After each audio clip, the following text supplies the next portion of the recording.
Today we are joined by Dr. Fiona Hill and David Holmes. Dr. Fiona Hill is a former Deputy Assistant to the President and Senior Director for Europe and Russia on the National Security Council.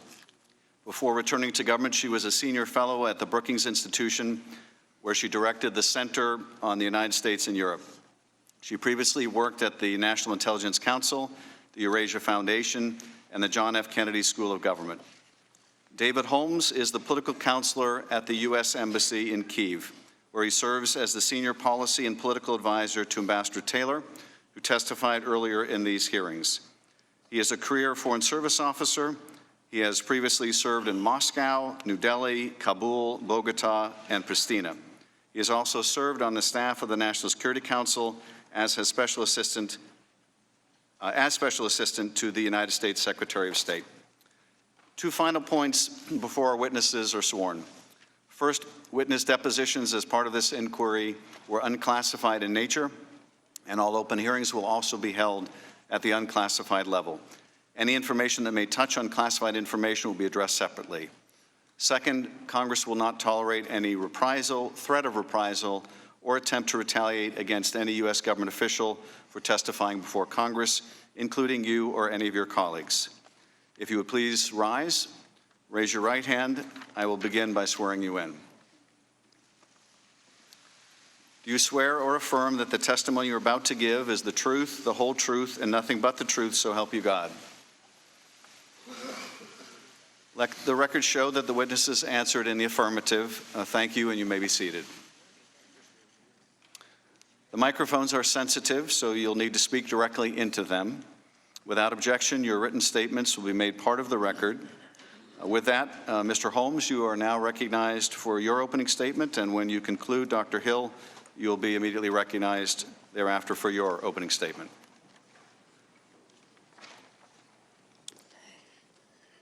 Thank you. Good morning, Mr. Chairman, Ranking Member Nunez, and members of the committee. My name is David Holmes, and I'm a career Foreign Service officer with the Department of State. Since August 2017, I've been the political counselor at the U.S. Embassy in Kiev, Ukraine. While it is an honor to appear before you today, I want to make clear that I did not seek this opportunity to testify today. Since you determined that I may have something of value to these proceedings and issued a subpoena, it is my obligation to appear and to tell you what I know. Indeed, as Secretary Pompeo has stated, I hope everyone who testifies will do so truthfully and accurately. When they do, the oversight role will have been performed, and I think America will come to see what took place here. That is my only goal, to testify truthfully and accurately to enable you to perform that role. And to that end, I put together this statement to lay out as best I can my recollection of events that may be relevant to this matter. By way of background, I have spent my entire professional career as a Foreign Service officer. Like many of the dedicated public servants who have testified in these proceedings, my entire career has been in the service of my country.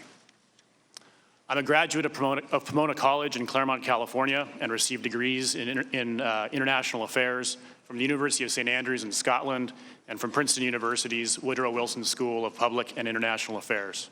I joined the Foreign Service in 2002 through an apolitical, merit-based process under the George W. Bush administration. And I have proudly served administrations of both parties and worked for their appointees, both political and career.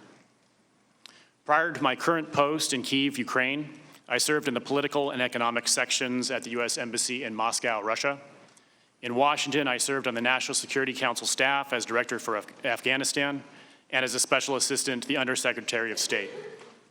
My prior overseas assignments include New Delhi, India, Kabul, Afghanistan, Bogota, Colombia, and Pristina, Kosovo. As the political counselor at the U.S. Embassy in Kiev, I lead the political section, covering Ukraine's internal politics, foreign relations, and security policies. And I serve as the senior policy and political advisor to the ambassador. The job of an embassy political counselor is to gather information about the host country's political landscape, to report back to Washington, to represent U.S. policies to foreign contacts, and to advise the ambassador on policy development and implementation. In this role, I'm a senior member of the embassy's country team and continually involved in addressing issues as they arise. I'm also often called upon to take notes in meetings involving the ambassador or visiting senior U.S. officials with Ukrainian counterparts. For this reason, I've been present in many of the meetings with President Zelensky and his administration, some of which may be germane to this inquiry. While I'm a political counselor at the embassy, it is important to note that I'm not a political appointee or engaged in U.S. politics in any way. It is not my job to cover or advise on U.S. politics. On the contrary, I'm an apolitical foreign policy professional, and my job is to focus on the politics of the country in which I serve so that we can better understand the local landscape and better advance U.S. national interests there. In fact, during the period that we'll cover today, my colleagues and I followed direct guidance from Ambassador Yovanovitch and Ambassador Taylor to focus on doing our jobs as foreign policy professionals and to stay clear of Washington politics. I arrived in Kiev to take up my assignment as political counselor in August 2017, a year after Ambassador Yovanovitch received her appointment. From August 2017 until her removal from post in May 2019, I was Ambassador Yovanovitch's chief policy advisor and developed a deep respect for her dedication, determination, decency, and professionalism. During this time, we worked together closely, speaking multiple times per day, and I accompanied Ambassador Yovanovitch to many of her meetings with senior Ukrainian counterparts. Our work in Ukraine focused on three policy priorities: peace and security, economic growth and reform, and anti-corruption and rule of law. These policies match the three consistent priorities of the Ukrainian people since 2014, as measured in public opinion polling, namely an end to the conflict with Russia that restores national unity and territorial integrity, responsible economic policies that deliver European standards of growth and opportunity, and effective and impartial rule of law institutions that deliver justice in cases of high-level official corruption. Our efforts on this third policy priority merit special mention because it was during Ambassador Yovanovitch's tenure that we achieved the hard-fought passage of a law establishing an independent court to try corruption cases. These efforts strained Ambassador Yovanovitch's relationship with former President Poroshenko and some of his allies, including Prosecutor General Yuri Lutsenko, who resisted fully empowering truly independent anti-corruption institutions that would help ensure that no Ukrainians, however powerful, were above the law. Despite this resistance, the ambassador and the embassy kept pushing anti-corruption and other priorities of our policy towards Ukraine. Beginning in March 2019, the situation at the embassy and in Ukraine changed dramatically. Specifically, the three priorities of security, economy, and justice, and our support for Ukrainian democratic resistance to Russian aggression became overshadowed by a political agenda promoted by former New York City Mayor Rudy Giuliani and a cadre of officials operating with a direct channel to the White House. That change began with the emergence of press reports critical of Ambassador Yovanovitch and machinations by then Prosecutor General Lutsenko and others to discredit her. In mid-March 2019, an embassy colleague learned from a Ukrainian contact that Mr. Lutsenko had complained that Ambassador Yovanovitch had, quote, destroyed him with her refusal to support him until he followed through with his reform commitments and ceased using his position for personal gain. In retaliation, Mr. Lutsenko made a series of unsupported allegations against Ambassador Yovanovitch, mostly suggesting that Ambassador Yovanovitch improperly used the embassy to advance the political interests of the Democratic Party. Among Mr. Lutsenko's allegations were that the embassy had ordered the investigation of a former Ukrainian official solely because that former official was allegedly the main Ukrainian contact of the Republican Party and of President Trump personally, and that the embassy had allegedly pressured Lutsenko's predecessor to close a case against a different former Ukrainian official solely because of an alleged connection between that official's company, Burisma, and former Vice President Biden's son. Mr. Lutsenko also claimed that he had never received $4.4 million in U.S. funds intended for his office, and that there was a tape of a Ukrainian official saying that he was trying to help Hillary Clinton win the 2016 election.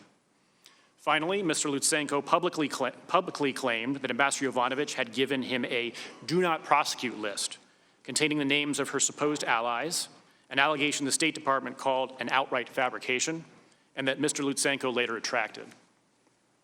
Mr. Lutsenko said that as a result of these allegations, Ambassador Yovanovitch would face serious problems in the United States. Public opinion polls indicated that Ukrainians generally did not believe Mr. Lutsenko's allegations. And on March 22nd, President Poroshenko issued a statement in support of Ambassador Yovanovitch. Following Mr. Lutsenko's allegations, Mr. Giuliani and others made a number of public statements critical of Ambassador Yovanovitch, questioning her integrity and calling for her removal from office. Mr. Giuliani was also making frequent public statements pushing for Ukraine to investigate interference in the 2016 election and issues related to Burisma and the Bidens. For example, on May 1st, 2019, the New York Times reported that Mr. Giuliani had, quote, discussed the Burisma investigation and its intersection with the Bidens, with the ousted Ukrainian prosecutor general and the current prosecutor. On May 9th, the New York Times reported that Mr. Giuliani said he planned to travel to Ukraine to pursue investigations into the 2016 election interference and into the involvement of former Vice President Biden's son in a Ukrainian gas company. Over the next few months, Mr. Giuliani also issued a series of tweets asking, quote, why Biden shouldn't be investigated, attacking, quote, the new president of Ukraine, Zelensky, for being silent on the 2016 election and Biden investigations, and complaining about the New York Times attacking him for, quote, exposing the Biden family history of making millions from Ukrainian criminals.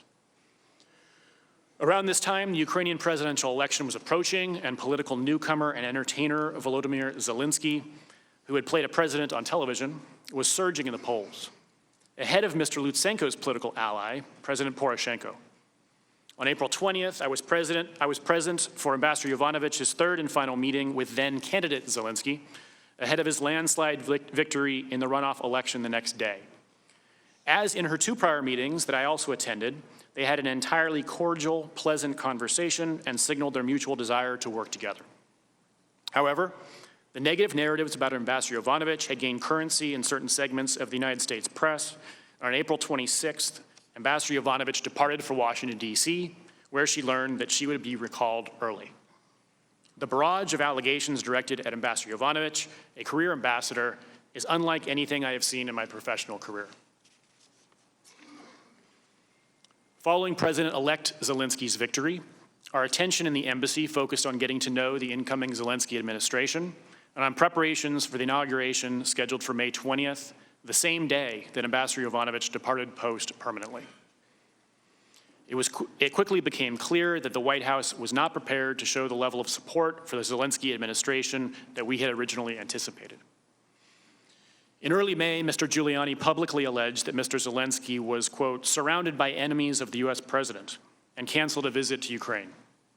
Shortly thereafter, we learned that Vice President Pence no longer planned to lead the presidential delegation to the inauguration. The White House then whittled down an initial proposed list for the official presidential delegation to the inauguration from over a dozen individuals to just 5.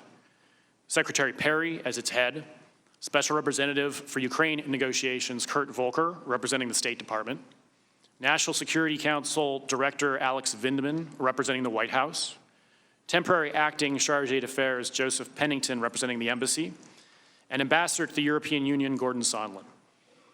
While Ambassador Sondland's mandate as the accredited ambassador to the European Union did not cover individual member states, let alone non-member countries like Ukraine, he made clear that he had direct and frequent access to President Trump and Chief of Staff Mick Mulvaney, and portrayed himself as the conduit to the President and Mr. Mulvaney for this group. Secretary Perry, Ambassador Sondland, and Ambassador Volker later styled themselves the Three Amigos and made clear they would take the lead on coordinating our policy and engagement with the Zelensky administration. Around the same time, I became aware that Mr. Giuliani, a private lawyer, was taking a direct role in Ukrainian diplomacy. On April 25th, Ivan Bakhanov, who was Mr. Zelensky's childhood friend and campaign chair and was ultimately appointed the head of the security services of Ukraine, indicated to me privately that he had been contacted by, quote, someone named Giuliani who said he was an advisor to the vice president. I reported Mr. Bakhanov's message to Deputy Assistant Secretary of State George Kent. Over the following months, it became apparent that Mr. Giuliani was having a direct influence on the foreign policy agenda that the Three Amigos were executing on the ground in Ukraine. In fact, at one point during a preliminary meeting of the inaugural delegation, someone wondered aloud why Mr. Giuliani was so active in the media with respect to Ukraine. My recollection is that Ambassador Sondland stated, quote, "Damn it, Rudy, every time Rudy gets involved, he goes and F's everything up." The inauguration took place on May 20th, and I took notes in the delegation's meeting with President Zelensky. During the meeting, Secretary Perry passed President Zelensky a list that Perry described as, quote, "people he trusts." Secretary Perry told President Zelensky that he could seek advice from the people on this list on issues of energy sector reform, which was the topic of subsequent meetings between Secretary Perry and key Ukrainian energy sector contacts. Embassy personnel were excluded from some of these later meetings by Secretary Perry's staff. On May 23rd, Ambassador Volker, Ambassador Sondland, Secretary Perry, and Senator Ron Johnson, who had also attended the inauguration, though not on the official delegation, returned to the United States and briefed President Trump. On May 29th, President Trump signed a congratulatory letter to President Zelensky, which included an invitation to visit the White House at an unspecified date. It is important to understand that a White House visit was critical to President Zelensky. President Zelensky needed to show U.S. support at the highest levels in order to demonstrate to Russian President Putin that he had U.S. backing, as well as to advance his ambitious anti-corruption reform agenda at home. President Zelensky's team immediately began pressing to set a date for that visit. President Zelensky and senior members of his team made clear that they wanted President Zelensky's first overseas trip to be to Washington, to send a strong signal of American support, and requested a call with President Trump as soon as possible. We at the embassy also believed that a meeting was critical to the success of President Zelensky's administration and its reform agenda, and we worked hard to get it arranged. When President Zelensky's team did not receive a confirmed date for a White House visit, they made alternative plans for President Zelensky's first overseas trip to be to Brussels instead, in part to attend an American Independence Day event that Ambassador Sondland hosted on June 4th. Ambassador Sondland hosted a dinner in President Zelensky's honor following the reception, which included President Zelensky, Jared Kushner, Secretary Pompeo's counselor Ulrich Breckbuhl, senior European Union officials, and comedian Jay Leno, among others. Ambassador Bill Taylor arrived in Kiev as Chargé d'Affaires on June 17th. For the next month, the focus of our activities, along with those of the three amigos, was to coordinate a White House visit.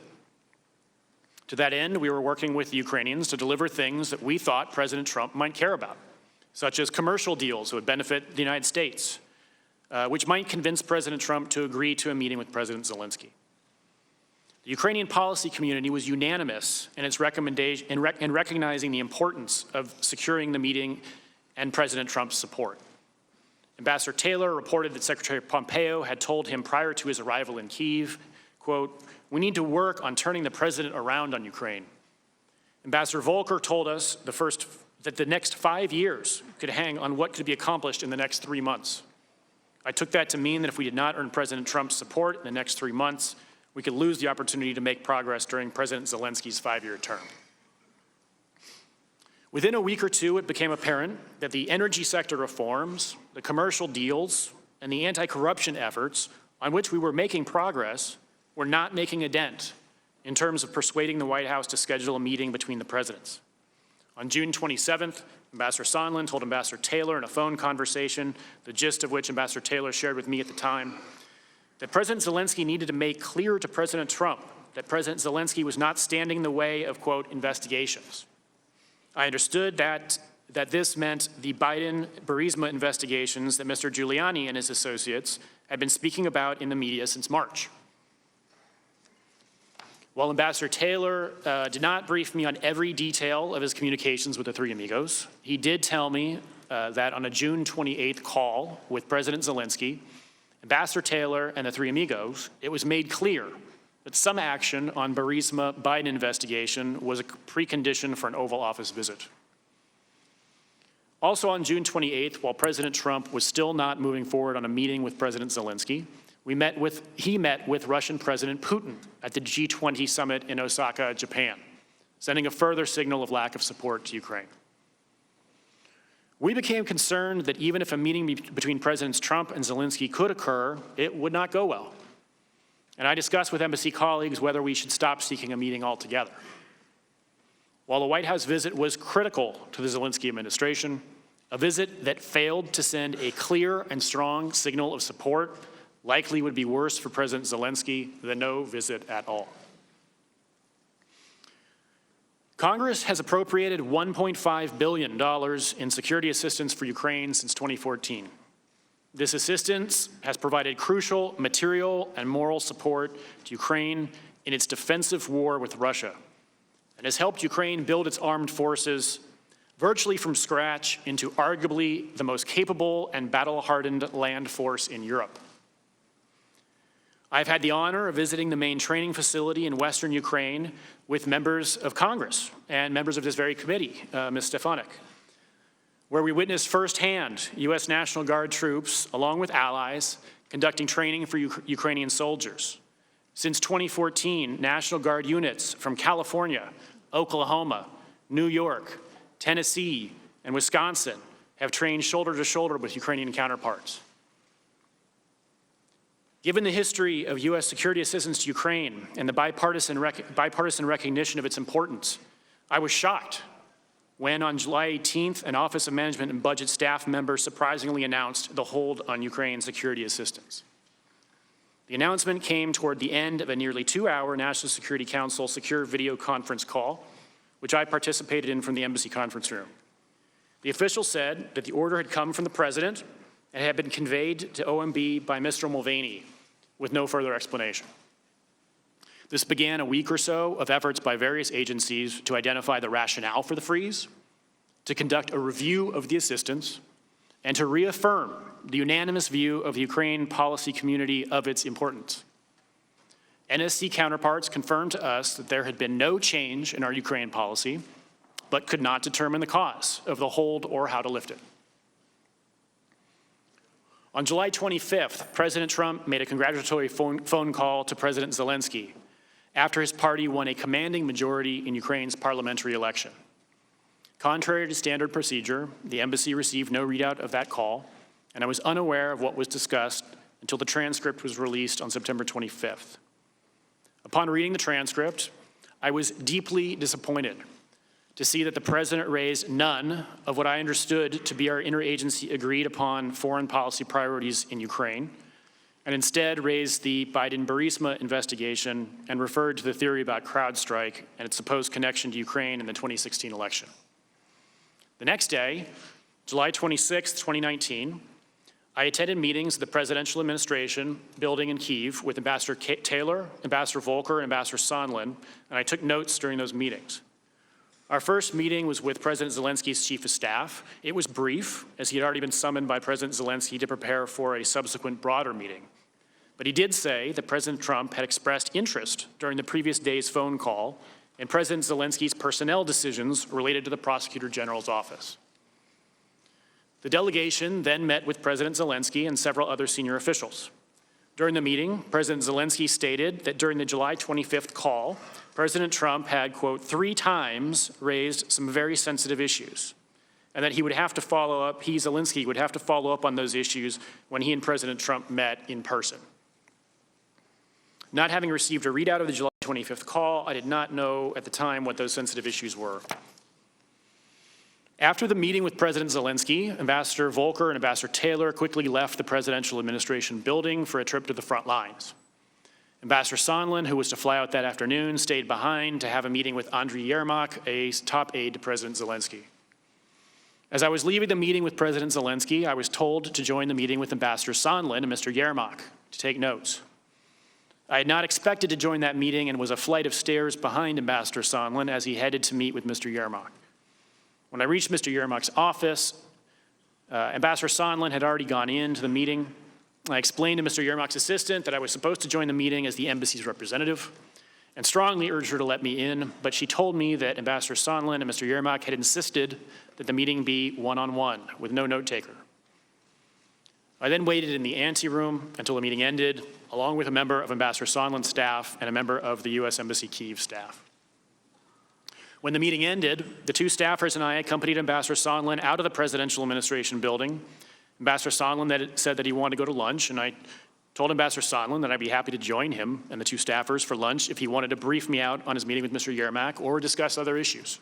And Ambassador Sondland said that I should join. The four of us went to a nearby restaurant and sat on an outdoor terrace. I sat directly across from Ambassador Sondland, and the two staffers sat off to our sides. At first, the lunch was largely social. Ambassador Sondland selected a bottle of wine that he shared among the four of us, and we discussed topics such as marketing strategies for his hotel business. During the lunch, Ambassador Sondland said that he was going to call President Trump to give him an update. Ambassador Sondland placed a call on his mobile phone, and I heard him announce himself several times along the lines of Gordon Sondland holding for the president. It appeared that he was being transferred through several layers of switchboards and assistants, and I then noticed Ambassador Sondland's demeanor changed and understood that he had been connected to President Trump. While Ambassador Sondland's phone was not on speakerphone, I could hear the president's voice through the earpiece of the phone. The president's voice was loud and recognizable, and Ambassador Sondland held the phone away from his ear for a period of time, presumably because of the loud volume.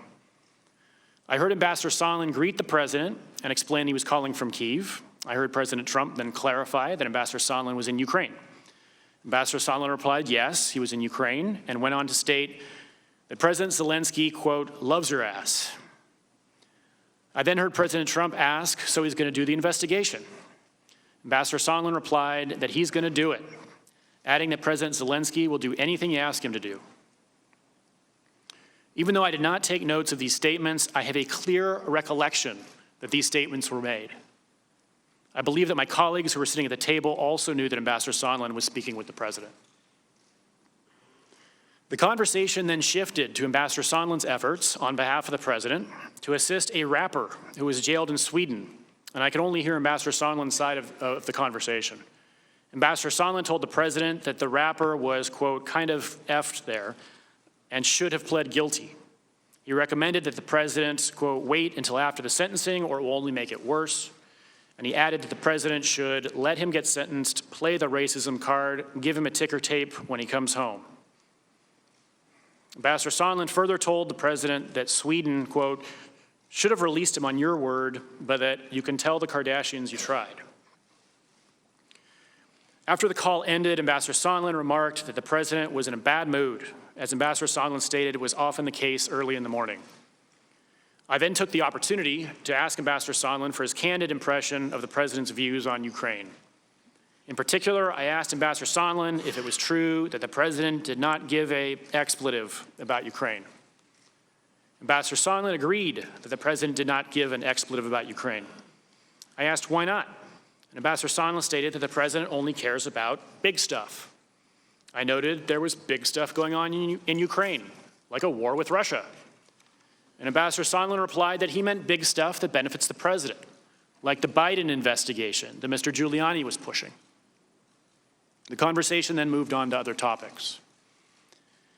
Upon returning to the embassy, I immediately briefed my direct supervisor, the Deputy Chief of Mission, about Ambassador Sondland's call with President Trump and my subsequent conversation with Ambassador Sondland. I told others at the embassy about the call as well. I also emailed an embassy official in Sweden regarding the issue with the U.S. rapper that was discussed on the call. July 26th was my last day in the office ahead of a long-planned vacation that ended on August 6th. After returning to the embassy, I told Ambassador Taylor about the July 26th call. I also repeatedly referred to the call and the conversation with Ambassador Sondland in meetings and conversations where the issue of the president's interest in Ukraine was potentially relevant. At that time, Ambassador Sondland's statement of the president's lack of interest in Ukraine was of particular focus.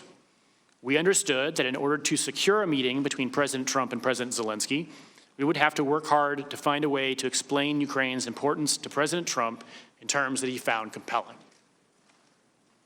Over the ensuing weeks, we continued to try to identify ways to frame the importance of Ukraine in ways that would appeal to the president, to determine how to lift the hold on security assistance, and to move forward on the scheduling of a White House visit by President Zelensky. Ukrainian Independence Day, August 24th, presented another good opportunity to show support for Ukraine. Secretary Pompeo had considered attending, as National Security Advisor Bolton had attended in 2018 and Defense Secretary Mattis had attended in 2017. But in the end, nobody senior to Ambassador Volker attended. Shortly thereafter, on August 27th, Ambassador Bolton visited Ukraine and brought welcome news that President Trump had agreed to meet President Zelensky on September 1st in Warsaw. Ambassador Bolton further indicated that the hold on security assistance would not be lifted prior to the Warsaw meeting, where it would hang on whether President Zelensky was able to, quote, favorably impress President Trump. I took notes in Ambassador Bolton's meetings that day with President Zelensky and his chief of staff. Ambassador Bolton told Zelensky's chief of staff that the meeting between the presidents in Warsaw would be, quote, crucial to cementing their relationship. However, President Trump ultimately pulled out of the Warsaw trip, so the hold remained in place with no clear means to get it lifted. Between the meetings on August 27th, I heard Ambassador Bolton express to Ambassador Taylor and National Security Council Senior Director Tim Morrison his frustration about Mr. Giuliani's influence with the president, making clear there was nothing he could do about it. He recommended that Mr. Lutsenko's replacement as Prosecutor General open a channel with his counterpart, Attorney General Barr, in place of the informal channel between Mr. Yermak and Mr. Giuliani. Ambassador Bolton also expressed frustration about Ambassador Sondland's expansive interpretation of his mandate. After President Trump canceled his visit to Warsaw, we continued to try to appeal to the president in foreign policy and national security terms. To that end, Ambassador Taylor told me that Ambassador Bolton recommended that he, Ambassador Taylor, send a first-person cable to Secretary Pompeo articulating the importance of the security assistance. At Ambassador Taylor's direction, I drafted and transmitted the cable on Ambassador Taylor's behalf on August 29th, which further attempted to explain the importance of Ukraine and the security assistance to U.S. national security. By this point, however, my clear impression was that the security assistance hold was likely intended by the president either as an expression of dissatisfaction with the Ukrainians, who had not yet agreed to the Burisma-Biden investigation, or as an effort to increase the pressure on them to do so. On September 5th, I took notes at Senator Johnson and Senator Chris Murphy's meetings with President Zelensky in Kiev, where President Zelensky asked about the security assistance. Although both senators stressed strong bipartisan congressional support for Ukraine, Senator Johnson cautioned President Zelensky that President Trump has a negative view of Ukraine and that President Zelensky would have a difficult time overcoming it. Senator Johnson further explained that he had been, quote, shocked by President Trump's negative reaction during an Oval Office meeting on May 23rd when he and the three amigos proposed that President Trump meet President Zelensky and show support for Ukraine. On September 8th, Ambassador Taylor told me, quote, now they're insisting Zelensky commit to the investigation in an interview with CNN, which I took to refer to the three amigos. I was shocked the requirement was so specific and concrete. While we had advised our Ukrainian counterparts to voice a commitment to following the rule of law and generally investigating credible corruption allegations, this was a demand that President Zelensky personally commit on a cable news channel to a specific investigation of President Trump's political rival. On September 11th, the hold was finally lifted after significant press coverage and bipartisan congressional expressions of concern about the withholding of security assistance. Although we knew the hold was lifted, we were still concerned that President Zelensky had committed, in exchange for the lifting, to give the requested CNN an interview. We had several indications that the interview would occur. First, the Yes conference in Kiev was held from September 12th to 14th, and CNN's Fareed Zakaria was one of the moderators. Second, on September 13th, an embassy colleague received a phone call from another colleague who worked for Ambassador Sondland. My colleague texted me regarding that call that, quote, Sondland and the Zelensky interview, Sondland said the Zelensky interview is supposed to be today or Monday, and they plan to announce that a certain investigation that was on hold will progress.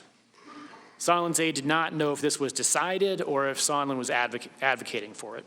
Apparently, he's been discussing this with Yermak. Finally, also on September 13th, Ambassador Taylor and I ran into Mr. Yermak on our way out of a meeting with President Zelensky in his private office. Ambassador Taylor again stressed the importance of staying out of U.S. politics and said he hoped no interview was planned. Mr. Yermak did not answer, but shrugged in resignation as if to indicate that he had no choice. In short, everybody thought there was going to be an interview and that the Ukrainians believed they had to do it. The interview ultimately did not occur. On September 21st, Ambassador Taylor and I collaborated on input he sent to Mr. Morrison to brief President Trump ahead of a September 25th meeting that had been scheduled with President Zelensky in New York on the margins of the UN General Assembly. The transcript of the July 25th call was released the same day. As of today, I have still not seen a readout of the September 25th meeting. As the impeachment inquiry has progressed, I have followed press reports and reviewed the statements of Ambassadors Taylor and Yovanovitch. Based on my experiences in Ukraine, my recollection is generally consistent with their testimony.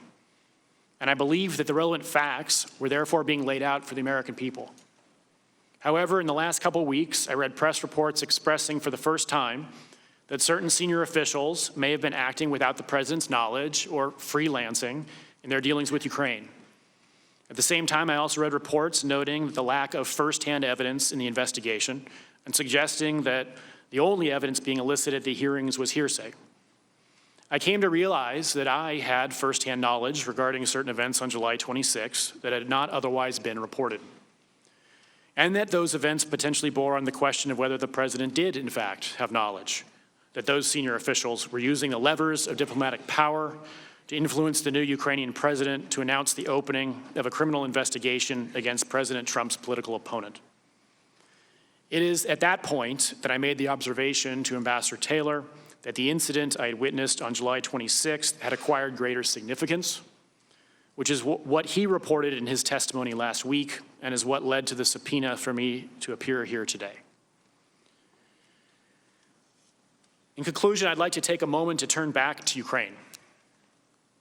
Today, this very day, marks exactly 6 years since throngs of pro-Western Ukrainians spontaneously gathered on Kiev's Independence Square to launch what became known as the Revolution of Dignity. While the protests began in opposition to a turn towards Russia and away from the West, they expanded over 3 months to reject the entire corrupt, repressive system that had been sustained by Russian influence in the country. Those events were followed by Russia's occupation of Ukraine's Crimean Peninsula, an invasion of Ukraine's eastern Donbas region, and an ensuing war that to date has cost almost 14,000 lives. Despite the Russian aggression over the past 5 years, Ukrainians have rebuilt a shattered economy, adhered to a peace process, and moved economically and socially closer to the West, toward our way of life. Earlier this year, large majorities of Ukrainians again chose a fresh start by voting for a political newcomer as president, replacing 80% of their parliament and endorsing a platform consistent with our democratic values, our reform priorities, and our strategic interests. This year's revolution at the ballot box underscores that despite its imperfections, Ukraine is a genuine and vibrant democracy and an example to other post-Soviet countries and beyond, from Moscow to Hong Kong. How we respond to this historic opportunity will set the trajectory of our relationship with Ukraine and will define our willingness to defend our bedrock international principles and our leadership role in the world. Ukrainians want to hear a clear and unambiguous reaffirmation that our long-standing bipartisan policy of strong support for Ukraine remains unchanged and that we fully back it at the highest levels. Now is not the time to retreat from our relationship with Ukraine, but rather to double down on it. As we sit here today, Ukrainians are fighting a hot war on Ukrainian territory against Russian aggression. This week alone, since I have been here in Washington, 2 Ukrainian soldiers were killed and 2 injured by Russian-led forces in eastern Ukraine, despite a declared ceasefire. I learned overnight that 7 more were injured yesterday. As Vice President Pence said after his meeting with President Zelensky in Warsaw, the U.S.-Ukraine relationship has never been stronger. Ukrainians and their new government earnestly want to believe that.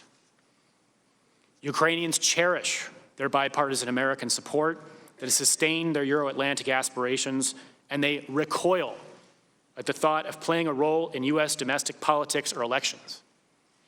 At a time of shifting allegiances and rising competitors in the world, we have no better friends than Ukraine.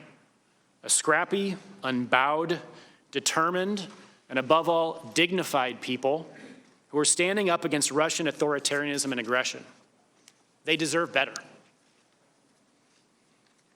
We're now at an inflection point in Ukraine, and it is critical to our national security that we stand in strong support of our Ukrainian partners. Ukrainians and freedom-loving people everywhere are watching the example we set here of democracy and the rule of law. Thank you.